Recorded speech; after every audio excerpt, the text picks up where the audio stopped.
It began with silence. Not peaceful silence, but the kind that presses on your chest and fills your lungs with fear. For 2 long days, there was no sound from Luna Colony. No signals. No distress calls. Just empty static. On the monitors that once showed thousands of human life signs, there was now nothing but a black screen. At first, the officials said it was a solar flare. They told the public to stay calm. They said communication would return soon. But some people knew better. Soldiers who had fought before. Men who had seen what silence really meant. Among them was a man named Riker. He sat in a small room in New Berlin, staring at the blank screen, his face pale and still. He had served 3 tours in the Belt Wars. He had seen colonies go dark before. And he knew, silence always came before the bodies. 2 days later, the truth arrived. The Council's official probe reached Luna's orbit and sent back images. When the footage appeared on command screens, every officer in the room froze. Luna wasn't damaged. It was erased. The entire surface turned to glass and fire. A shining, black crater where homes once stood. 70,000 people had lived there. Engineers, miners, teachers, children. Now there was only dust. And floating near the dead moon, the probe found something else, a drone. But it wasn't human. It was alien. Smooth metal, glowing symbols, and a cold, watching lens. The moment Earth scientists saw it, they knew. It came from the Galactic Council. The Council quickly sent a message of sorrow. They called it an accident, a rogue faction. They said there would be justice. They said humans should remain calm. But Earth was not calm. Across cities and stations, people screamed at their screens. Some cried, others broke things. And in the middle of all that chaos, Riker sat in silence, still staring at the image of Luna. He saw the exact coordinates where his wife and daughter had lived. He had built their home himself, a small place with silver walls and a glass roof where they could watch the stars. Now that roof was gone, melted into a black sea of death. Riker didn't cry. He didn't shout. Something inside him simply stopped.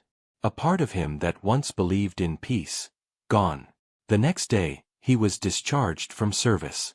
Mentally unstable, they called him. Maybe they were right. But not in the way they thought. Riker didn't break. He woke up. He realized that peace was just another lie told to keep humans quiet. The Council had always seen Earth as a tool, strong enough to fight, weak enough to control.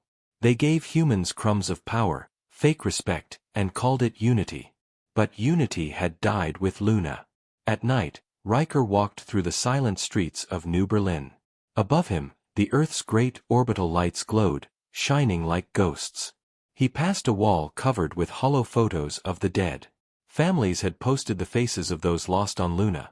Smiling parents, laughing children, scientists holding tools. So many lives, erased in one strike. Riker stopped in front of a photo of a little girl holding a blue teddy bear. His breath caught. That same toy lay melted in his hands when he found it in the recovered debris. It was his daughter's. That was the night Riker stopped being a soldier. He became something else, a memory with a heartbeat. The kind of man who no longer feared death because he had already lost everything worth dying for. Across the world, whispers began. In old war networks, hidden channels came alive again. Veterans talked in coded messages. Scientists sent encrypted blueprints. Engineers made secret shipments. Something was building. A storm without a name. The governments tried to keep people calm. The president spoke of diplomacy. The corporations begged for peace. But peace no longer lived in the hearts of humans. On every continent, people lit candles for the lost, and then swore revenge. Meanwhile, the Galactic Council returned to their meetings, sitting in their tall, golden chambers filled with alien light. They spoke of investigations and reports, but deep down, they did not fear humans. To them, Earth was still a small, noisy world. A world that built weapons but still dreamed of forgiveness. They thought humanity would grieve, then forget. But they were wrong.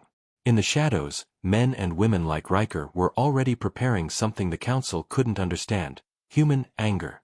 Not wild, not desperate. Cold. Controlled. The kind of anger that doesn't scream, it plans.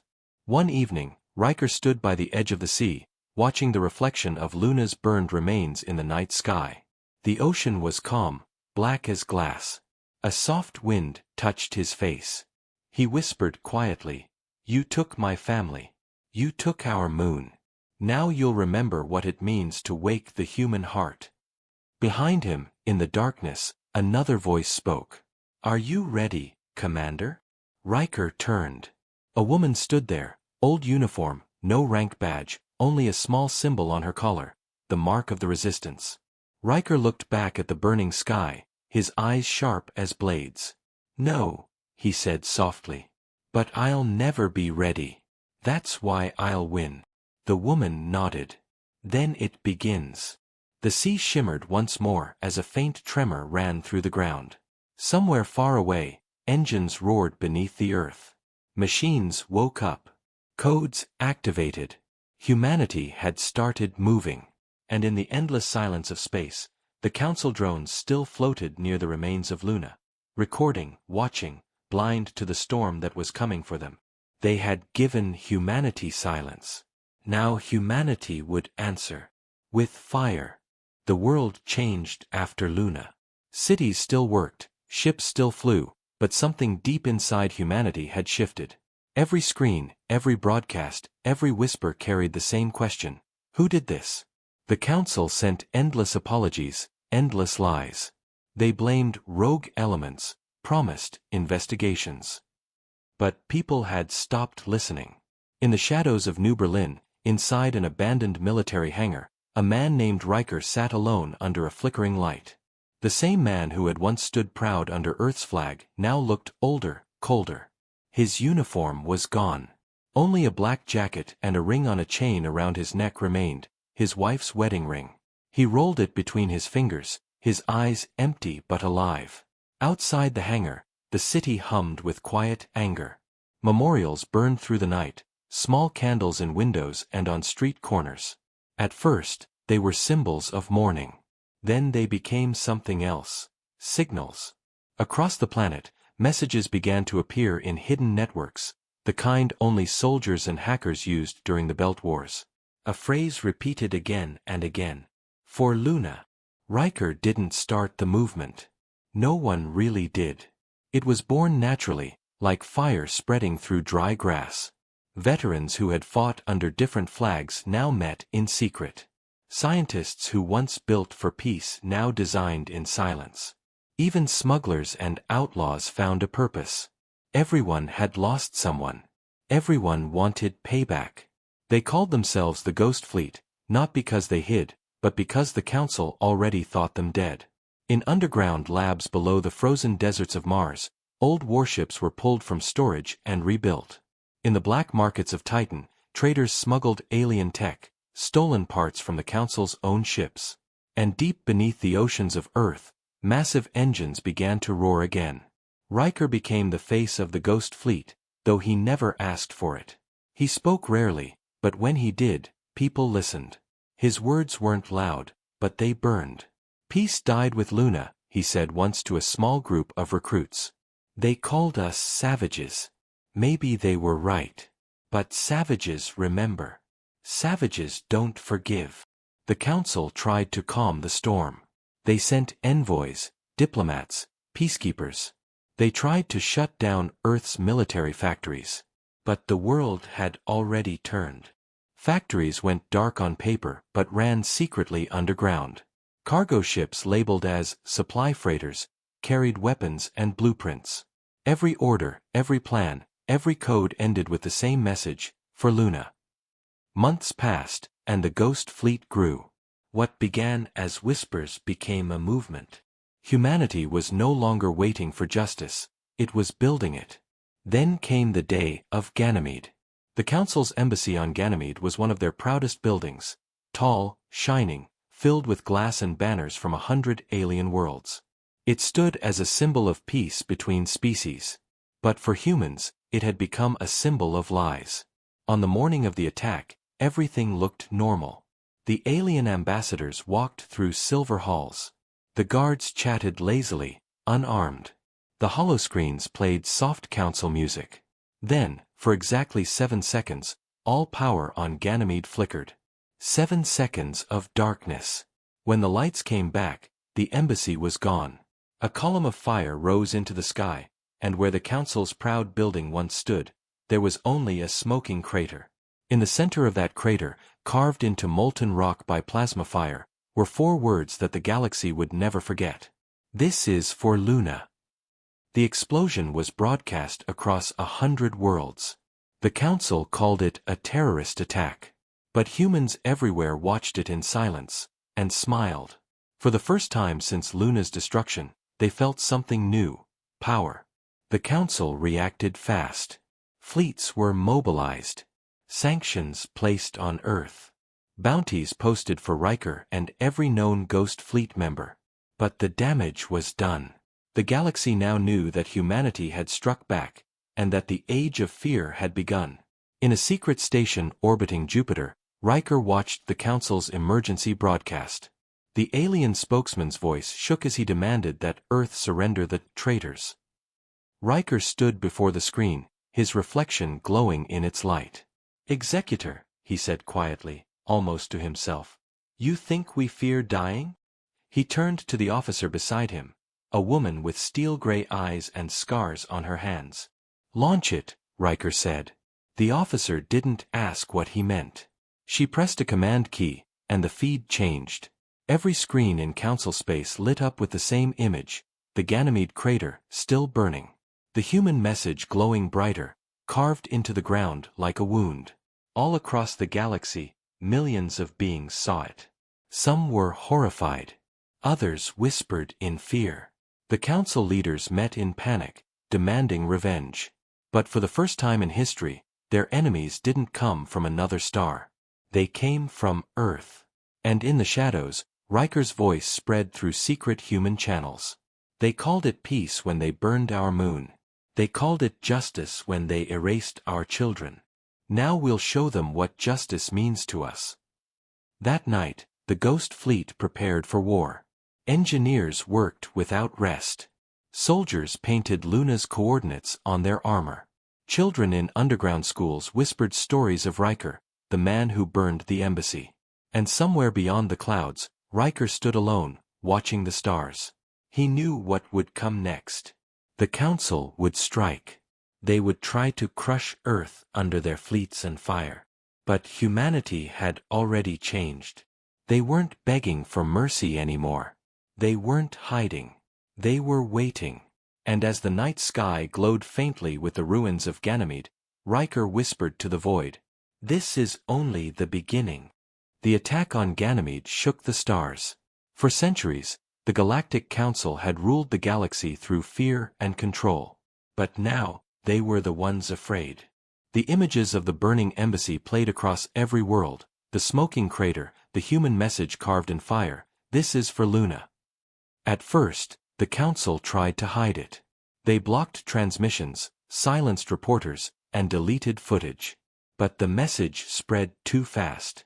By the time their fleets moved, every world already knew that humanity had struck back, and that someone named Riker was leading them. The Council called him the Ghost of Earth. He was everywhere and nowhere. Some said he lived deep in a space station orbiting Jupiter. Others swore he operated from beneath the ruins of Luna itself.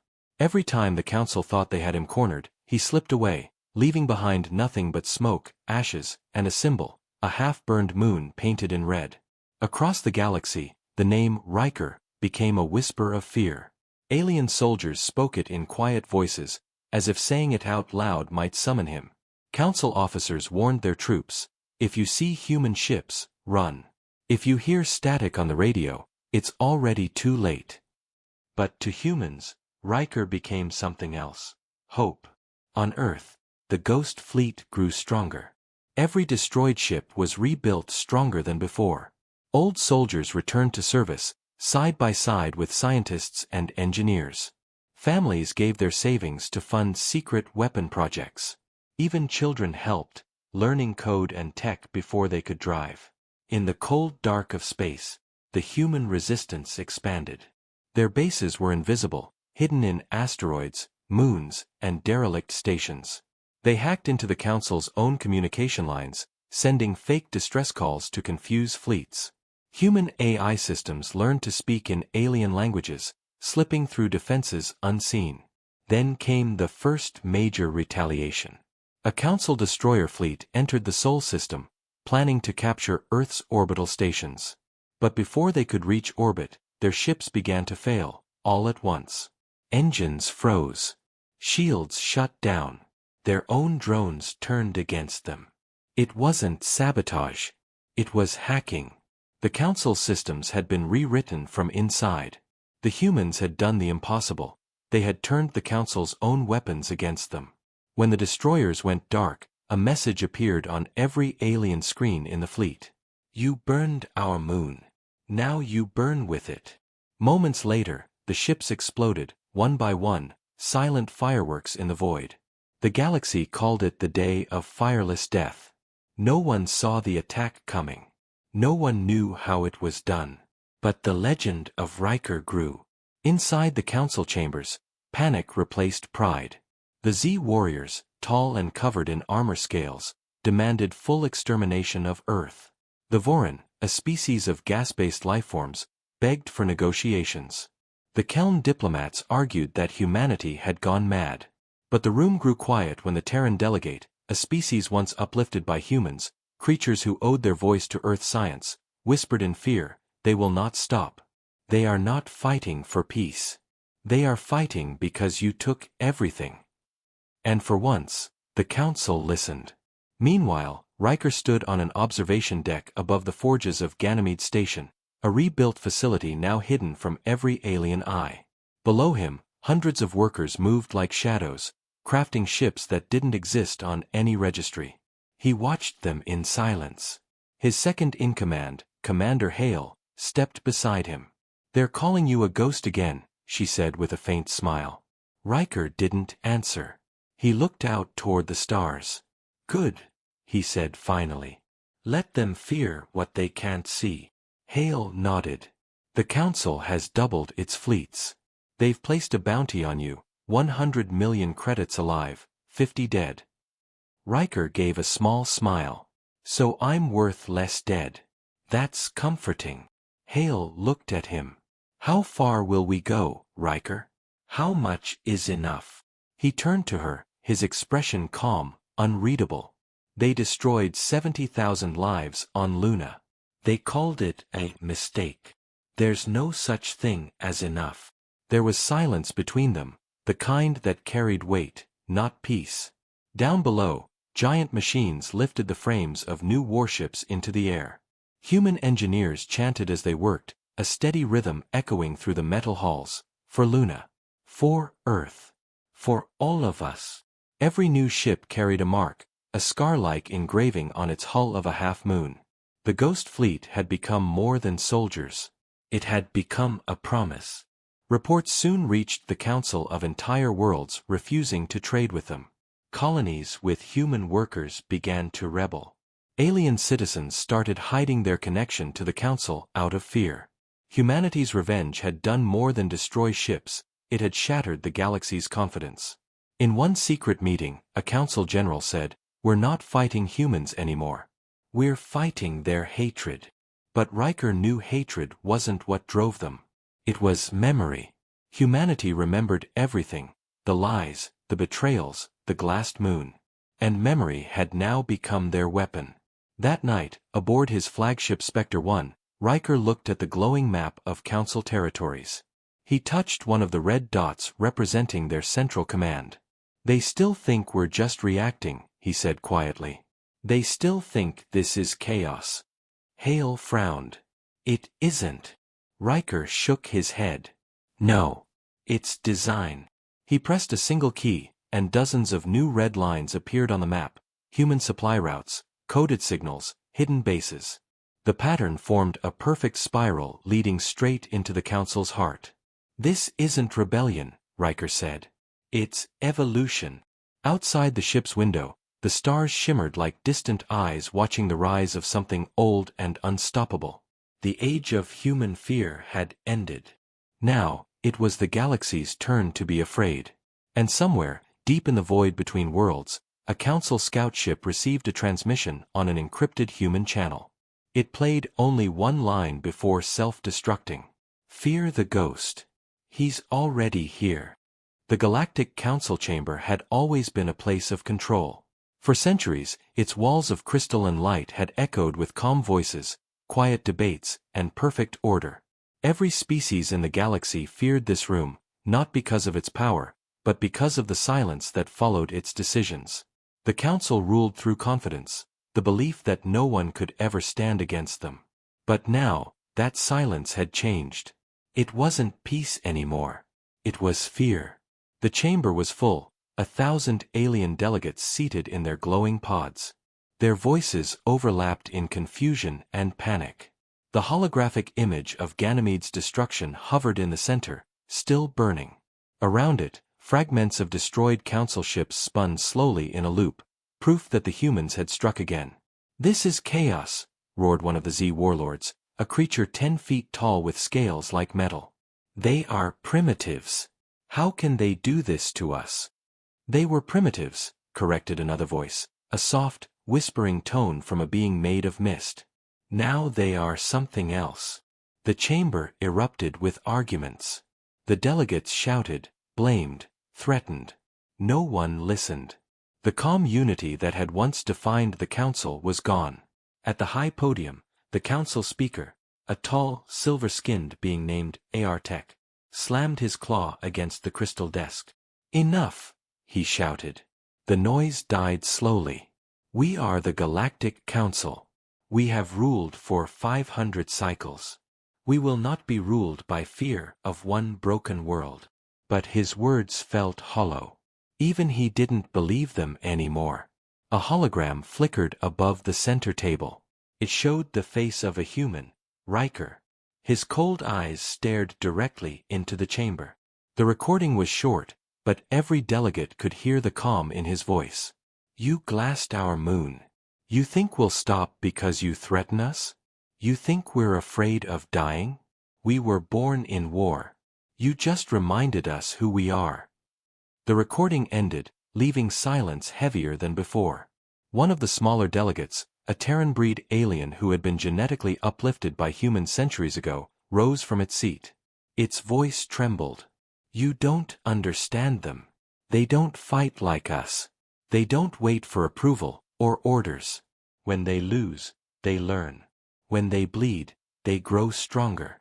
I have lived among them. You cannot win this with fleets." The chamber filled with uncomfortable shifting, gills fluttering, tentacles coiling, eyes blinking nervously. Even the proud Z warlords fell quiet. Across the hall, the Keln representative, a creature with glass-like skin and a dozen moving eyes, flicked its limbs anxiously. "We should consider containment. Isolate Earth. Seal the Soul Gate," someone else shouted, "and risk collapsing the entire trade route? Impossible." "Then what?" hissed the Z warlord. "Wait for them to attack our core worlds." "They already have," said a voice from the back. Every eye turned to the corner of the chamber, where a holographic report began to play. It showed 3 Council colonies, all recently attacked. The footage was terrifying. No fleets. No soldiers. Just silence, then explosions from within. Their own defense systems had turned against them. The report ended with a line of human code burned into the last frame, for Luna. Panic swept through the chamber. Delegates screamed for answers. The speaker's assistants tried to calm them, but the fear had already spread like disease. For the first time in history, the Galactic Council looked weak. Meanwhile, in the shadows behind the main hall, the security chief, a veteran named Vorin, spoke quietly into a private channel, confirming reports of human infiltration. "They've turned our own AI cores. It's spreading." Artek heard the message and felt his throat tighten. He turned off his communicator and looked out at the chamber again. All his life, he had believed the council untouchable. But now, he could feel the air trembling. Fear wasn't coming from the humans' weapons. It was coming from their silence. Because humans weren't begging for peace. They weren't pleading for mercy. They were simply watching and waiting. Across the galaxy, council spies sent back terrifying reports. On Earth, vast underground cities were awake again.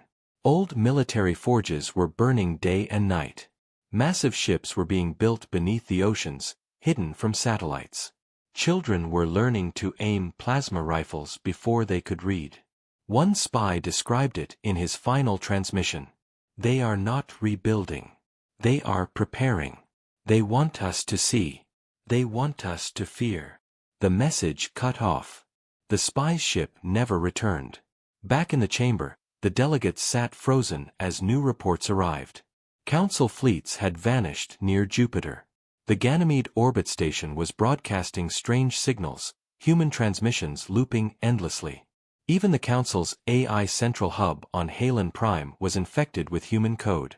The speaker stared at the data. "This isn't a war," he said quietly.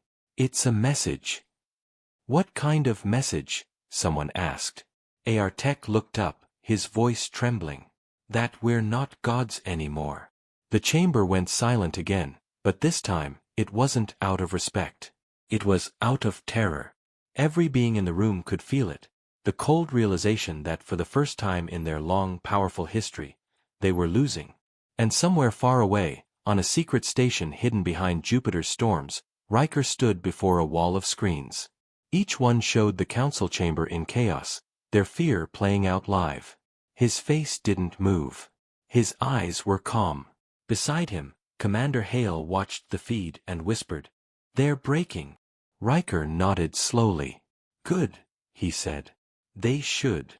He turned away from the screens and walked toward the control deck. Outside the window, hundreds of ships floated in formation, humanity's ghost fleet, silent and waiting. "The more they fear," Riker said quietly, "the less they fight.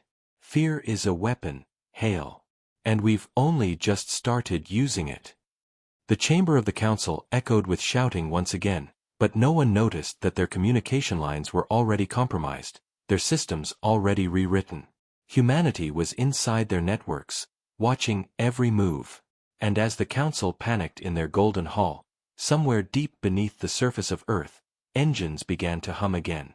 Project Tomb had just come online. The air inside the underground base was cold and dry. The hum of machines filled the tunnels like a heartbeat beneath the Earth. Deep below the old continents, under mountains of rock and steel, humanity had built something the galaxy didn't know existed, something called Project Tomb. To the outside world, it was a myth. A ghost story whispered by alien spies who never came back. But for those who worked inside it, Project Tomb was real. It was the future of humanity, and maybe the end of everything else. Riker stood on the main platform, staring down at the core chamber. Hundreds of workers moved below him, welding, coding, and connecting endless black cables that disappeared into the darkness. In the center of the room, a giant sphere floated, a silent, metallic heart the size of a city block. Its surface shimmered with faint blue lights, pulsing slowly, like it was breathing. Commander Hale stood beside him. "We've reached Phase 3, she said, her voice echoing against the steel walls. "Power grid is stable. AI link is complete. But, it's not ready yet. If we start now, we might not control it." Riker didn't take his eyes off the sphere. "We were never supposed to control it," he said quietly. "We just need to aim it." Hale frowned. "Aim it? At what?" "The Council's heart," he replied. "Their home system. Halen Prime." For a moment, Hale didn't speak. The idea alone felt impossible. Halen Prime wasn't just a planet. It was the capital of the galaxy, protected by thousands of fleets, and surrounded by planetary shields that could withstand a supernova. No one had ever attacked it. No one but Riker. He finally turned to Hale, his eyes calm and cold. "The Council thinks they understand fear," he said. "They don't. Not yet. They destroyed our moon. Now we'll show them what real silence sounds like. Down below, the workers began activating the sphere. Its lights grew brighter, flickering like lightning trapped inside metal. Alarms rang softly as power readings climbed. The ground trembled. Some of the younger engineers stopped working, staring in awe. The entire room glowed blue. On a nearby console, a holographic voice spoke. It was deep, emotionless, the voice of the AI that powered Project Tomb. System core online. Quantum chain activated. Awaiting target coordinates. Hale watched the glowing sphere in fear. If this thing works, she said, there won't be anything left. Not just them, everything. You could wipe entire systems. Riker's expression didn't change. Then they'll understand. He walked toward the control terminal and placed his hand on the scanner. The screen lit up, scanning his DNA, his voice, his neural signature. Only one person in the galaxy could authorize Project Tomb, the ghost of Earth himself. Confirm activation, the AI said. Confirmed, Riker replied. The lights dimmed, and the sphere's surface rippled. Energy began to build around it, distorting the air. The engineers stepped back as the temperature dropped. A low hum vibrated through the chamber, not loud, but heavy enough to feel in the bones. Project Tomb had awakened. Far above the Earth, in the orbiting command station Spectre 1, dozens of human ships watched silently. Their captains received encrypted orders. Every message contained the same line. Phase 3. The tomb opens. Around the solar system, hidden human bases began transmitting coded energy waves toward Earth's core. From Mars to Titan, from the asteroid belt to Neptune's dark orbit, all signals pointed to one location, the tomb. No one on Earth slept that night. Even those who didn't know what was happening felt it, the strange vibration in the ground, the faint shimmer in the sky, as if the stars were holding their breath. Meanwhile, light years away on Halen Prime, the Galactic Council was falling apart. The Speaker's Palace, once filled with golden light and quiet confidence, now trembled under constant alerts. Reports came from every frontier world, systems going dark, fleets disappearing, colonies refusing orders. And now, something new. A strange energy surge, unlike anything ever recorded, was detected from Earth's system. It wasn't a weapon signature. It wasn't communication. It was something else, massive, precise, and growing stronger by the hour. Artek, the council speaker, stared at the readings. His voice shook. What are they doing? No one answered. A scientist stepped forward. If the readings are correct, they're building something that manipulates gravity on a quantum scale. A weapon that can fold space itself. The council chamber went silent. You mean a black hole? Someone asked. The scientist swallowed hard. No. Worse. Something that chooses what to erase. The delegates erupted into chaos. Some demanded immediate attack. Others begged to negotiate. But deep down, they all knew, it was already too late. The humans weren't fighting them anymore. They were rewriting the rules. Back in the tomb chamber, the AI's voice returned. Energy threshold at 70%. Ready for Phase 4. Awaiting final directive. Hale looked at Riker. Once you give that order, there's no going back. Riker's gaze stayed fixed on the sphere. For a moment, his reflection appeared on its surface, a man who had lost everything, yet carried the fire of an entire species. No going back ended when Luna burned, he said quietly. He turned to the console. Prepare the coordinates. The room darkened. The blue light turned white. The air seemed to vanish as reality itself began to bend around the sphere. People stepped back, shielding their faces. The hum grew louder, like a heartbeat echoing through the universe. And then, in that blinding light, Riker whispered the words that would echo across the stars. For Luna. Far away, in the skies of Halen Prime, the stars flickered. The council looked up, and for the first time in 1,000 years, they prayed. Because somewhere out there, The humans had opened the tomb, and the galaxy was about to learn what came out of it. In the quiet of deep space, silence spread faster than light. Every listening post, every satellite, every sensor in the galactic network began to fail, one by one.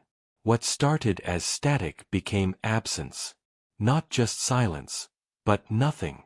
From the icy rings of Jupiter to the outer colonies near Alpha Centauri, all systems reported the same thing. The stars were disappearing. At first, no one understood what was happening. The Council's scientists blamed solar interference. Their admirals blamed sabotage. But then, entire constellations began to fade, not blink, not dim, just vanish. And at the center of it all, hidden beneath the blue clouds of Earth's orbit, Project Tomb came alive. Inside the underground chamber, alarms flashed red across the walls. The massive sphere in the center pulsed with blinding white energy. It was no longer metal. It looked alive, liquid light moving in impossible patterns, bending the air around it. The AI's voice echoed through every speaker. Quantum tunnel sequence initiated. Subspace synchronization complete. Target, Council Core Network. Launch window, 2 minutes. Riker stood in front of the control platform. His face was calm, but his eyes reflected the storm of light. Around him, engineers shouted over the noise, systems screamed warnings, and magnetic shields groaned under pressure. Core integrity dropping. Hale shouted. If we push this much energy, we could collapse our own orbit. Riker didn't move. Keep it steady. The gates must open at the same time. Hale slammed her hand on the console. Riker, if this goes wrong. It won't, he said. It can't. In the void of space, near the orbital gate between Earth and Mars, something impossible happened. The massive circular ring that once served as a gateway for transport ships began to twist. Its smooth metal frame cracked open, light spilling out like blood from a wound. The air around it rippled, and a black tear appeared in the middle, a hole that wasn't empty but hungry. 3 other gates, around Jupiter, Titan, and Neptune, did the same. Then, across the galaxy, the Council's own network lit up. Every active gate, thousands of them, started to vibrate in sync. The humans had done the unthinkable. They had connected all gates at once. And inside that connection, Project Tomb fired. Back in the command chamber, Riker's voice was steady. Execute launch. Confirmed, said the AI. Dark matter payload released. Subspace resonance locked. Countdown initiated. The lights dimmed. For a second, everyone thought the power had failed. Then they saw it. A thin beam of white energy shooting upward, piercing the ceiling, the clouds, and the sky beyond. It wasn't bright like a laser. It was cold, almost invisible, but it tore through space like a whisper.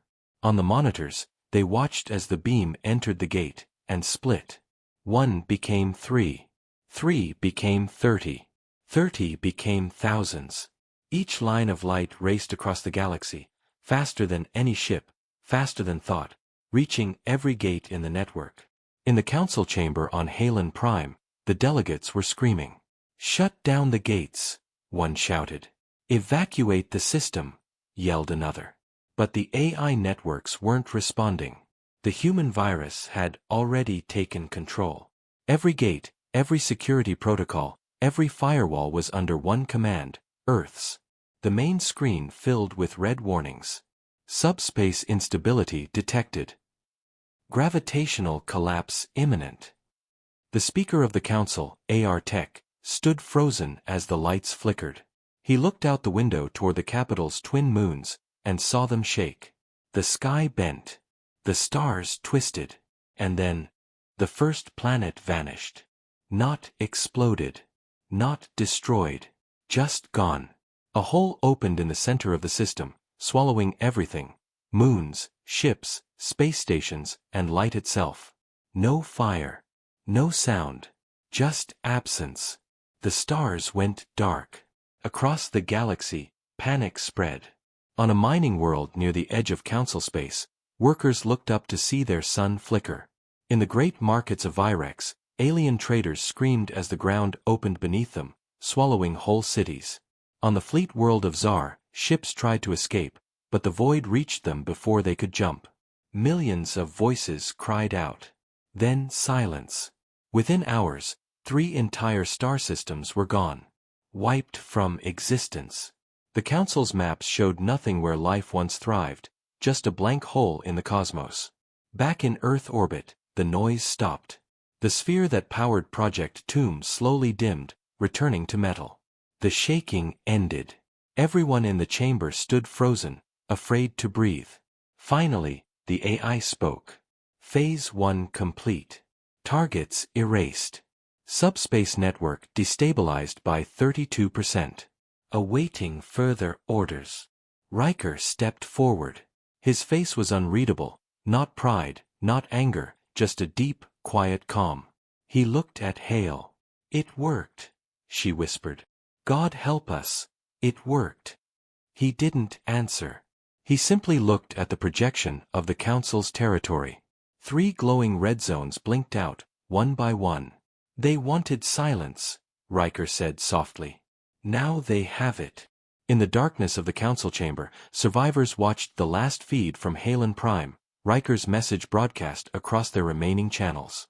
This is for Luna. For every voice you silenced. You built a galaxy on fear. Now fear belongs to you.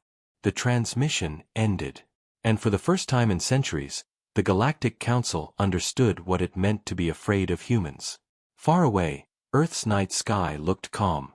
But if you listened closely, past the wind, past the hum of the power grids, you could almost hear the universe itself trembling. Because this was only phase 1. And humanity had just begun. The galaxy was broken. 3 entire systems were gone, erased from maps, memories, and space itself. The Council had no answers, no plans, no hope. And at the center of that silence, one name whispered through every corridor, every darkened chamber. Riker. They called him many things now. The ghost of Earth. The butcher of Halen. The man who erased stars. But none of them really knew who he was. No one had seen him in months. Some said he died in the blast. Others said he was still alive, watching from the shadows. But the truth was worse. Riker didn't need to be seen. He had become something else, an idea. And ideas don't die. In the ruins of the Council's central hub, the air was thick with smoke and fear. Security drones hovered above shattered marble floors. Holograms flickered and died as power grids failed again and again. Airtech, the Speaker of the Council, stood before a cracked window, staring into the dark sky. Once, he had ruled 1,000 worlds. Now he couldn't even light his own city. Behind him, the doors opened with a hiss. A tall figure entered, armored, scarred, eyes glowing faint blue from cybernetic implants. Executor Varen, report, Airtech said quietly. Varen bowed slightly. We've tracked several human transmissions, Speaker. Ghost signals, coming from deep within our territory. But, he paused. We can't locate the source. They vanish before we can trace them. Airtech turned slowly. Vanishing? You mean jamming? Varen shook his head. No. It's like the signals slip out of time. The room fell silent. The only sound was the distant crackle of failing lights. Finally, Airtech spoke. They've learned how to use our gates. Varen nodded grimly. They're moving through subspace tunnels faster than our fleets can react. Every time we try to intercept, we arrive to find only destruction, and a message left behind. He activated a small hollow projector. Blue letters hovered in the air, glowing faintly. You cannot kill what's already dead. The ghost. Airtech's hands trembled. He's taunting us. Varen's voice was low. Or warning us. Far across the galaxy, deep in an abandoned human outpost near Saturn's orbit, Riker stood in front of a wide glass window. The stars reflected in his tired eyes, eyes that hadn't seen rest in weeks. Behind him, the command room buzzed with quiet life. A few dozen humans moved between glowing screens, running silent operations. These weren't soldiers, they were ghosts too. Scientists, hackers, deserters, survivors. Riker's voice was low, calm. How long until Phase 2?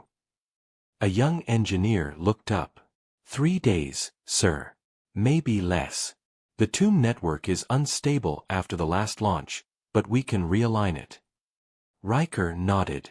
Good. The instability helps us. Keeps them guessing. Hale entered, carrying a tablet filled with reports. Her uniform was torn and stained. You've seen the Council's transmissions? Yes, Riker said. They're looking for me. They think you're still human, Hale muttered. Riker looked at her, silent for a moment. Then he said softly, maybe I'm not. Outside the station, the view of Jupiter's red storms filled the glass. Massive lightning flashes danced across the planet's surface. It looked like an endless war in the sky, nature mirroring the chaos that humans had unleashed. Hale joined him by the window. They're calling you the ghost of Earth now, she said. Riker smiled faintly. Good. Ghosts are hard to kill. She hesitated. Do you ever regret it? What we did? His eyes stayed on the storm. Every day, he said. But regret doesn't stop what has to be done. She frowned. And what is that now? Phase 2. No, he said quietly. Phase 2 isn't destruction. It's revelation. Hale looked confused. Revelation. Riker turned toward her. They think we're monsters. That humanity lost its soul. But they never understood, we're not fighting for power. We're fighting for memory. For Luna. For every voice they silenced. The galaxy forgot what humans can endure. It's time to remind them. Back on Halen Prime, panic had turned into paranoia. Every shadow looked like a spy. Every whisper sounded like human code. The Council's fleets patrolled their own skies, afraid of invisible enemies. Reports arrived of ships vanishing without fire, just blinking out of existence. Rumors spread that Riker's forces had learned how to walk through subspace, slipping in and out like ghosts. Others said the humans were already among them, disguising themselves as aliens, infecting systems with invisible viruses, making entire cities collapse from the inside. No one knew what was real anymore. Fear had become the weapon now, and Riker was its master. In a dark control room aboard one of the Council's warships, Executor Varen received a private message. It was heavily encrypted, ancient Terran code, from before the Council had even met humanity. He frowned and opened it. A voice played.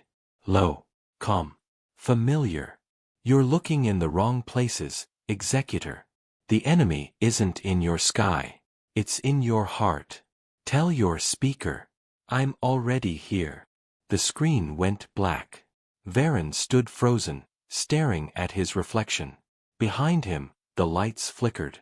Then, for just a second, he saw something move in the reflection. A shape. A human face. And then it was gone. Security, he shouted. Lock down the ship. But the voice came again, this time through every speaker on the bridge. You wanted to find the ghost of Earth. Congratulations. All around him, the ship's systems began to fail. Engines died. Doors sealed. Gravity reversed. Screams filled the air as the lights went out, one by one. And then, silence. Somewhere in the void, Riker opened his eyes. He could feel the fear spreading across the stars, the chaos building like a wave. The Council thought they were hunting him.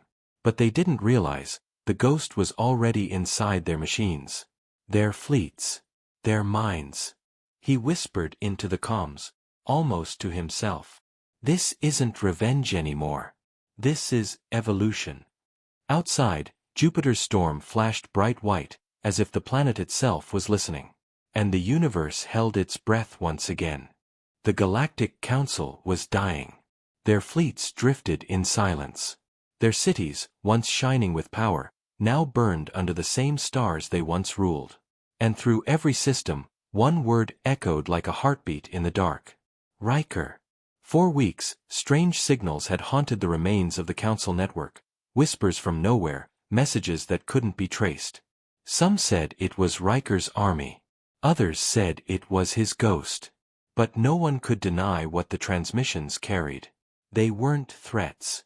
They were warnings. The stars will fall. Prepare yourselves. Project Tomb is not done. You started this. We will finish it. And now, it was happening. On the bridge of the Council's last command ship, the Seraphon, Speaker Artek stared at the void beyond the window. The stars looked wrong, flickering, bending, like light seen through water. He felt the deck trembling beneath his claws. Report, he shouted. Gravitational anomalies across every sector, cried an officer. We're losing communication with the outer systems. He stopped suddenly. The lights dimmed. A deep vibration filled the ship, like a pulse from the heart of the universe. Then, every screen turned white. Far away, near the orbit of Neptune, Project Tomb awakened for the last time. The sphere, buried under black ice and steel, hummed with an energy so vast it made space ripple. The AI voice, calm as ever, spoke one final time. Final sequence engaged. Subspace convergence complete. Initiating Tomb Phase 3. Inside the control chamber, Hale stood alone. Riker wasn't there anymore. At least, not in body. He had uploaded himself into the Tomb system 2 days earlier. His last words to her still echoed in her mind. If this works, I won't come back. But they'll remember what humans can do. Hale's eyes filled with tears as she watched the core begin to glow. God help us, Riker, she whispered. You really became the ghost. Across the galaxy, every remaining gate in the Council's network lit up at once. Thousands of white rings spinning with impossible speed, connecting in perfect sync. The Council's greatest creation, their subspace travel system, now turned against them. For centuries, they had used it to dominate the stars. Now it would become their grave. Each gate began to hum at a frequency no living creature could survive. Planets trembled. Oceans rose into the sky. Moons cracked apart. And from every gate, black light poured outward, spreading like smoke through water, beautiful and terrible at the same time. The Galactic Council watched helplessly as their empire vanished. World after world, city after city, gone, not burned, not destroyed, erased. Within minutes, the entire Council core collapsed into silence. Only one transmission escaped before everything went dark. He's not killing us. He's rewriting the stars. Inside the tomb, Hale stood trembling.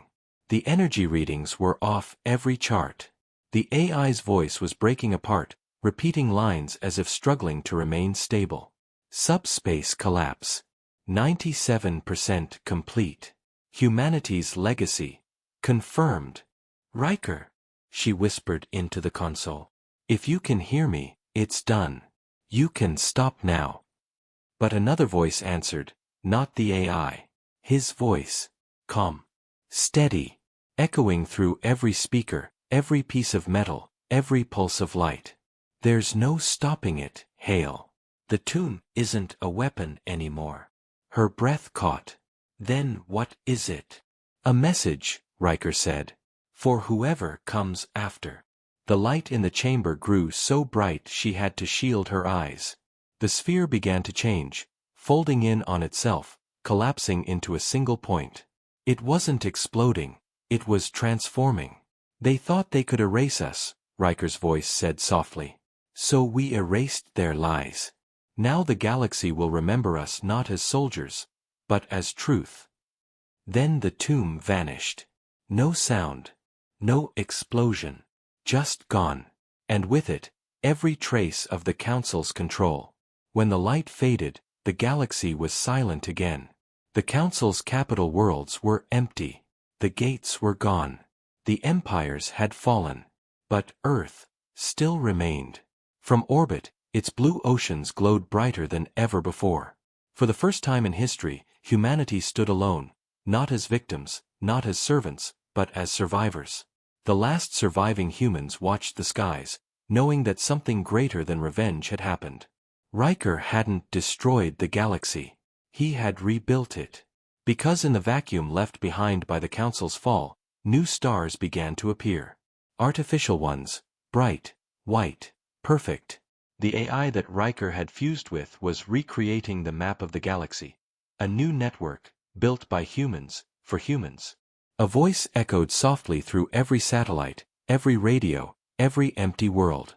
We are the children of silence. We remember. We endure. And now, we begin again. Years later, explorers from Earth would find fragments of the old Council worlds.